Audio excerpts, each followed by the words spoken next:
안녕하세요. 결혼한 지 4개월 만에 어머님 그리고 신우와 한판하게 된 30대 여자예요. 남편과는 대학생 시절 소개팅으로 만났습니다.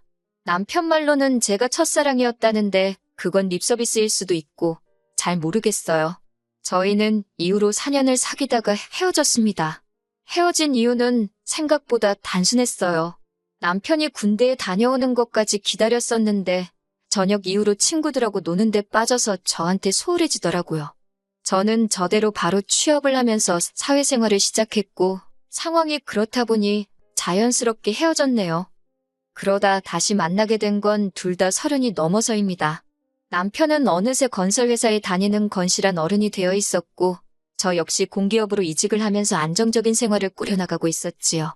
남편이나 저나 생활이 어느 정도 자리를 잡은 상태에서 만나니 사귀던 시절에 좋았던 일들만 생각나고 그래서 더 빨리 또 다시 서로에게 빠져들었던 것 같아요. 이후로 8개월의 짧은 연애를 하고 결혼을 약속하게 되었지요. 서로 조건 같은 건 비슷해서 사실 결혼하는 과정에 있어서는 별 문제가 없었어요. 양가 부모님 모두 사위감이자 며느리감인 저희를 마음에 들어 하셨고 크게 요구하시는 것도 없었습니다. 다만 딱 한 번 예단 이야기가 나왔을 때 하마터면 서로 얼굴을 붉힐 뻔하긴 했어요. 사실 남편 집안이 어려운 건 아니지만 저희 친정에 비하면 여유가 있는 편은 아니었거든요. 더 구체적으로 말하자면 남편과 처음 하는 연애도 아니었으니 결혼 이야기가 나온 이후로는 현실적인 이야기를 많이 했습니다. 가정 환경이라던가 재산이라던가 그때 남편이 말하기를 어머님 아버님 다 생활력이 강하신 분들이라 지금도 일을 하고 계시기는 한데 문제는 신우랍니다. 신우가 워낙에 씀씀이가 큰데다가 또 남편과는 8살이나 차이가 나다 보니 어머님 아버님이 신우한테 워낙 오냐오냐 해주셨던 모양이에요. 그래서 어머님 아버님과 신우가 함께 사는 아파트 한 채를 제외하고 나면 사실 재산이랄 게 없답니다. 그러면서 남편이 덧붙이기를 제가 원한다면 시부모님께 부탁을 드려서라도 그 아파트를 담보로 잡고 대출을 받아서 결혼에 보태겠다대요. 하지만 솔직히 그 소리를 듣고 그래 그럼 그렇게 해서라도 대출 받아오라는 여자가 몇이나 되겠어요. 저도 당연히 손사래를 치며 됐다고 했고요. 그래도 남편이 개인적으로 모은 돈이 8천만 원 가까이 되었고 저 또한 그 정도는 가지고 있었으니 이 정도면 충분하다. 대출을 받더라도 우리 이름으로 받자. 그렇게 하기로 했네요. 그리고 이 이야기는 상견례 자리에서도 나왔어요. 양가 어른들 모두 모셔놓고 물론 구구절절 그 이유까지 말하지는 않았지만 아무튼 이렇게 둘만의 힘으로 해보기로 했다고는 말씀을 드렸지요. 그리고 그 자리에서만큼은 양가 어른들 다 기특하다, 장하다 하시며 서로 어쩜 아드님을 어쩜 따님을 이렇게 잘 키우셨냐며 서로 간의 덕담도 오갔습니다. 그런데 막상 다음 날인가 돼서 어머님께서 저에게 직접 연락을 해오셨더라고요. 어머님께서 저와 친해지고 싶다는 말로 저를 불러내셨는데 실상은 달랐습니다. 일단 용건은 간단했습니다. 그래도 결혼할 때 생략할 게 있고 하지 말아야 할 게 있는데 그중 하나가 예단이래요. 예단이라는 게 제가 어머님한테만 하는 게 아니라 남편 친척분들에게도 잘 부탁드린다고 인사를 드리는 개념인데 그걸 홀랑 빼먹으면 친척분들이 겉으로 말은 안 해도 저와 저희 부모님 흉을 볼 거라나요. 그런 이야기를 듣고 있으니 솔직히 어머님 속이 훤히 보여서 황당하기도 하고 혼이 나는 것도 같아서 기분이 안 좋았어요. 부모님 어쩌고 하시니 언짢기도 했고요. 저도 결혼 준비하면서 여기저기서 들은 바가 있었으니 그러면 예물을 해주시는 거냐 물었습니다. 예물이 나중에 살다 힘들어지면 팔아서 살림에 보태라는 뜻이라니까 이것도 해주시면 좋을 것 같다고 했지요. 그리고 패백은 남편 쪽 어른들이 용돈을 주신다던데 이것도 해야겠다고 덧붙였네요. 그랬더니 어머님께서 저를 빤히 보시더니 한동안 아무 말씀도 안 하시대요. 그리고는 그렇게 치면 빼먹을 게 하나도 없다면서 그냥 당신 말은 못 들은 거로 하랍니다. 하지만 그때 어머님 표정이 꽤나 불편하고 당황하신 게 솔직히 제가 이렇게 나올 줄 모르셨던 것 같아요. 고분고분하니 당신 말대로 할 줄 아셨던 건지 그리고 바보같이 보일지도 모르겠지만 저는 남편에게 어머님이 이런 이야기를 하셨다는 말을 전하지 않았어요. 어머님께서 만난 자리에서 바로 당신 말씀을 거두어 들이시기도 했고 좋은 일 앞두고 이미 해결된 일을 남편한테 말해봤자 제가 어머님을 험담하는 것처럼 보일까 걱정이 되었으니까요. 하지만 결혼식을 올리고 이후에 어머님이 보여주시기 시작한 언행에 비하면 예단 이야기는 애교에 가까웠더라고요. 저희 어머님은 한마디로 경우가 없으신 분이었습니다. 예단 이야기 때 너무 순순히 물러나시길래 그냥 생각이 좀 짧고 단순하신 분이구나 그렇게만 생각했지. 시댁과 저희 집은 차로 30분이 채 걸리지 않는 곳에 있습니다. 일부러 그렇게 가까운 곳에 구한 것은 아니었고 서울이라고 해봤자 땅덩어리 자체가 작잖아요. 그 와중에 좀 저렴한 곳으로 알아보다 보니 경기권에 있는 시댁하고 그렇게 멀어지질 못했어요. 그래도 차로 30분이니 대중교통으론 1시간 가까이 걸렸고 어머님 아버님께서는 차가 없으시거든요. 꼭 그래서는 아니지만 아무튼 거리가 가깝다고 해서 별 걱정은 안 했어요. 그런데 이게 웬걸 지하철에서 버스로 갈아타는 수고를 하시면서까지 어머님은 저희 집에 수시로 오기 시작하셨습니다. 별다른 이유가 있어서 오시는 것도 아니고 그냥 심심해서 왔다던가 궁금해서 왔다던가 사실 처음엔 그래도 출발하기 전에 미리 연락은 주셨어요. 그런데 제가 몇 번인가 못 오시게 한 적이 있거든요. 남편이랑 저랑 야근을 한다던가 주말에 선약이 있다던가 그럴 때요. 그러자 이제는 거절 잘 못하는 성격인 남편한테 먼저 연락을 하신다던가 아예 연락 없이 오시더군요. 문제는 남편이나 저나 집돌이 집순이다 보니 어머님이 연락 없이 오시기라도 하면 무방비로 당했던 거지요. 막말로 어머님이 언제 오실 줄 알고 맨날 내 집 놔두고 다른 데 가 있을 수도 없잖아요. 100번 양보해서 오시는 거 그럴 수 있다 칩니다. 하지만 오셨으면 그냥 저희랑 밥 한 끼 맛있게 드시고 커피 한 잔 하고 가시면 되잖아요. 그런데 그게 아니고 그렇게 시시콜콜한 것까지 잔소리를 하세요. 시작은 냉장고부터입니다. 저희는 둘이 살기도 하고 식사 대부분을 회사에서 하다 보니 집에서 밥 해 먹을 일이 많이 없어요. 그나마도 저는 요리하는 걸 안 좋아하고 남편은 좋아해서 이따금씩 남편이 음식을 하고요. 그래서 집안일을 분담할 때도 제가 청소와 빨래를 맡았고 남편이 요리와 설거지를 합니다. 쓰레기를 버리거나 재활용하는 건 남편이나 저나 하게 되는 사람이 하는 거고요. 그런데 처음에 어머님께서 냉장고를 열어보시더니 이게 뭐냐면서 이게 사람 사는 집이냐고 저한테 뭐라고 하시더라고요. 그러면서 남편 이렇게 먹여서 내보내면 힘을 어떻게 쓰냐고. 그때는 정말 결혼한 지 한 달도 안 됐을 때라서 뭐라고 반박도 못하고 그냥 죄송하다 했는데 생각할수록 억울하더라고요. 그래서 이후로 비슷한 잔소리를 3-4번 들었을 땐 남편더러 이리 와서 설명 좀 하라고 했어요. 그러자 남편이 어머님더러 뭐 이런 걸 다 확인하냐면서 바빠서 그런 거니까 신경 쓰지 말라고 딱 자르더라고요. 그러자 어머님께서 부엌 일이 며느리인 제 소관이지 어째서 남편을 앞세우냐 하십니다. 그래서 아니라고 남편이 부엌 일을 제가 청소랑 빨래 등을 도맡기로 했다고 했더니 어머님이 어이가 없다시대요. 당신은 아들 부엌 드나들게 안 키웠다고. 그래서 저도 그랬지요. 저도 결혼 전까지 친정에서 부엌에서 일한 적 없다고요. 그랬더니 어머님이 어이없다는 듯이 너네 엄마가 너 반찬하는 것도 안 가르쳤냐고 그러길래 어머님은 신호 그런 거 가르치시냐고 물었습니다. 네, 맞아요. 솔직히 어머님 말씀에 화가 나서 저도 좀 빈정거렸어요. 막말로 남편에게 듣기론 신우는 자기 먹을 라면도 하나 제대로 못 끓인다고 했거든요. 할 줄 아는 거라곤 오로지 전자레인지로 데워 먹는 것뿐이라고. 그뿐만이 아니었습니다.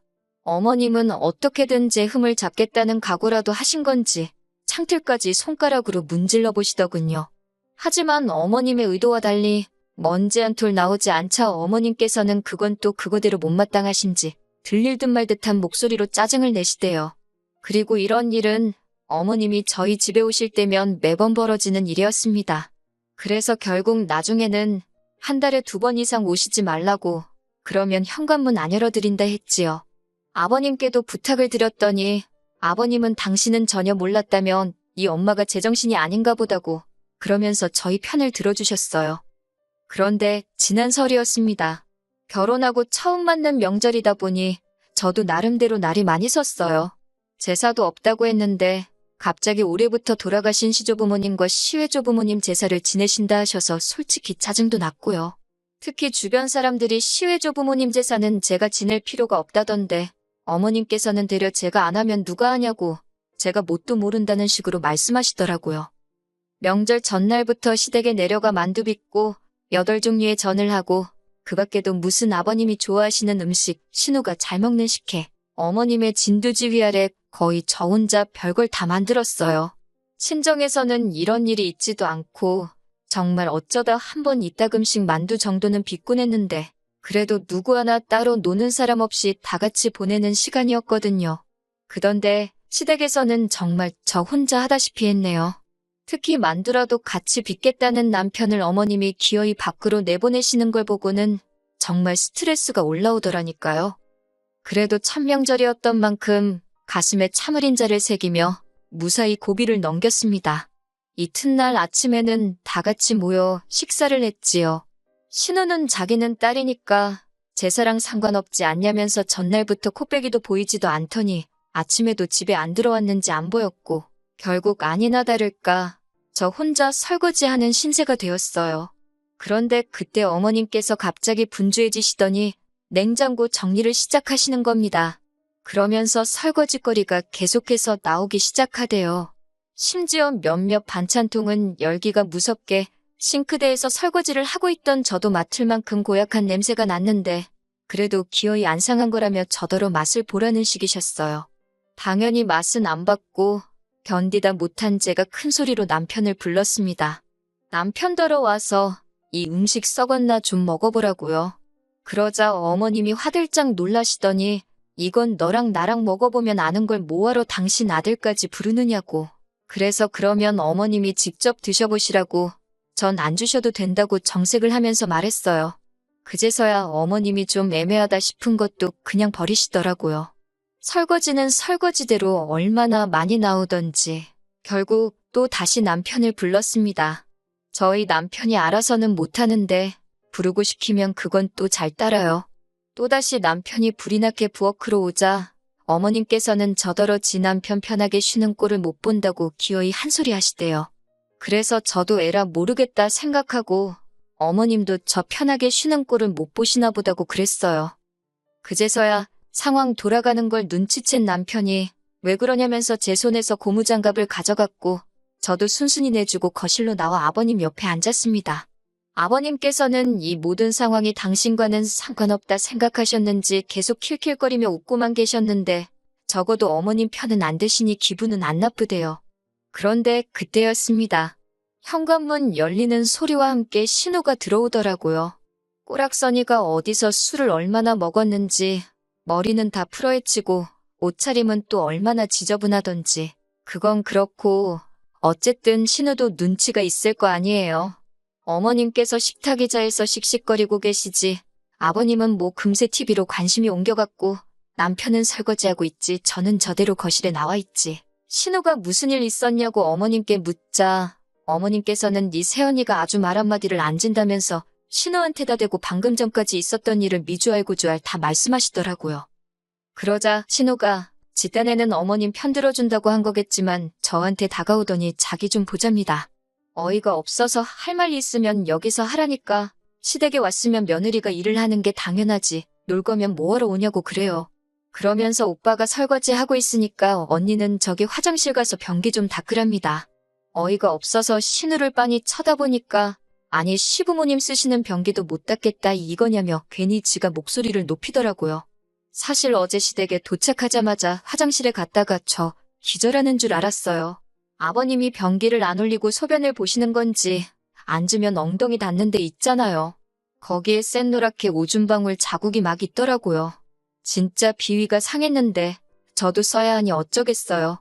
대충 제가 물 청소하고 썼지요. 그런데 아침 식사 전에도 가보니까 또 그런 게 아니겠어요? 신우도 뻔히 그걸 알면서 저더러 그 변기를 닦으라고 하는 거니 제가 얼마나 화가 나던지요. 그런데 그때 부엌에서 남편이야. 너 미쳤냐 그러면서 고무장갑을 내팽개치고 거실로 나오대요. 어머님도 그런 남편에게 놀라셨는지 너 왜 동생한테 그러냐고 소리를 치시고 그런데 남편이 신우더러 네가 뭔데 새언니더러 변기를 닦아라 말하냐면서 네가 싸는 변기는 네가 치우라고 뭐라고 하더라고요. 그제서야 아버님께서도 남편더러 그래도 그렇지 부모 앞에서 큰 소리를 내느냐고 한마디 하셨는데 그러자 남편이 정말 자기 창피하게 왜 그러냐면서 왜들 이렇게 경우가 없냐고. 그리고 결국 결론부터 말씀드리자면 그날 아주 집이 뒤집어졌습니다. 어머님과 아버님 두 분 다 세 사람 하나 들어오자마자 아들놈이 부모한테 대든다고 기함을 하셨고, 신우는 신우대로 오빠가 여자한테 미쳐서 가족도 못 알아본다고 악을 써댔거든요. 저는 솔직히 너무 억울하고 동시에 남편한테 미안하기도 하고 어머님 아버님이 이해가 안 되고, 결혼한 지 4개월 만에 이런 일이 생길 거라고 누가 상상이나 했겠어요?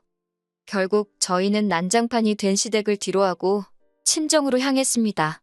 무슨 일이 있었는지 짐작도 못하셨던, 그리고 모르셨던 친정부모님께선 명절 당일에 올 거라곤 기대도 안 하셨다며 너무 좋아하시더라고요.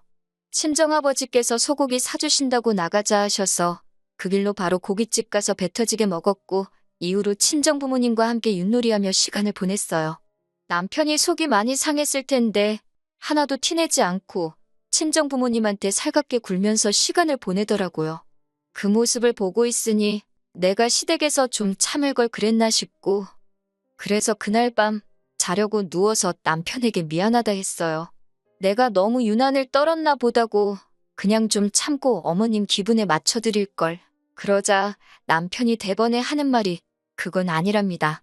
장인 장모님은 절대 선을 넘는 법이 없으신데 어머님이나 신우는 도를 지나쳐도 한참을 지나쳤다면서, 그러면서 앞으로도 혹시나 자기 가족들이 저에게 실수를 하면 무조건 자기한테 이야기하랍니다. 자기는 무조건 제 편이라면서요. 누가 그러더라고요. 아무리 시댁에서 누가 뭐라고 짓거려도 남편 하나만 단단히 붙들고 살면 무서울 거 하나 없다고. 그런데 정말 그 말이 맞는 것 같아요. 무조건 제 편일 거란 남편 말 한마디에도 크게 의지가 되고 힘이 나더라니까요. 앞으로 살다 보면 또 어이없이 당하고 황당한 소리도 듣고 그러겠지요? 그렇지만 지금처럼만 남편이 마음 변치 않고 제 곁에 있어준다면 무서울 건 하나도 없을 것 같아요.